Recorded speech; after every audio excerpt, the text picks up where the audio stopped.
Yeah! 30, 34, 34, 32 counting చేస్తే. వీటన్నిటితో పాటు పాకిస్తాన్‌లో గూడా ప్రదర్శన ఇవ్వడం అనేది గూడా హైలైట్ మీకు చెప్పేది. హైలైట్. మేము కాదర్ అలీ బేగ్ ఫౌండేషన్ నుంచి హ్మ్. అక్కడెళ్ళి పర్ఫార్మ్ 13 డేస్ ఉన్నామండి. లాస్ట్ గ్రాండ్ ఫినాలే రోజే మా మెక్కపురంలో మేము పర్ఫార్మెన్స్ అయిపోయి ఫుడ్ కోర్ట్ వచ్చాము. రేపు గ్రాండ్ ఫినాలియా అనంగా ఈరోజు మా మెక్కపురంలో బాంబ్ బ్లాస్ట్ అయింది. ఓహ్! యాహ్! ఎప్పుడు అసలు ఏ ఇయర్‌లో అది? ఇది 2007 ఓకే. ఓకే.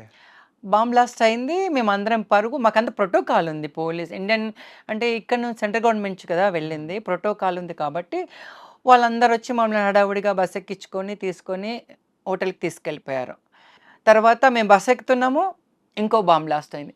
అంటే ఆ బాంబ్ బ్లాస్ట్‌కు ఎలా భూమి కంపిస్తుందనేది లిటరల్‌గా చూశాను. అంటే ఇట్లా బస్సు ఇట్లా ఎగిరి ఇట్లా పడింది మాది. వాహ్! ఇట్లా ఇలా ఇలా అయింది. సో, ఇంకా అయిపోయిందిరా అనుకున్నాం. మళ్ళా ఇండియన్స్ మీద టార్గెట్ జేస్తారో ఏంటో అనుకున్నాము. కానీ ఇంకా సెకండ్ డే కూడా గ్రాండ్ ఫినాలే బాగానే చేశారు కానీ మేమెళ్ళలేదు.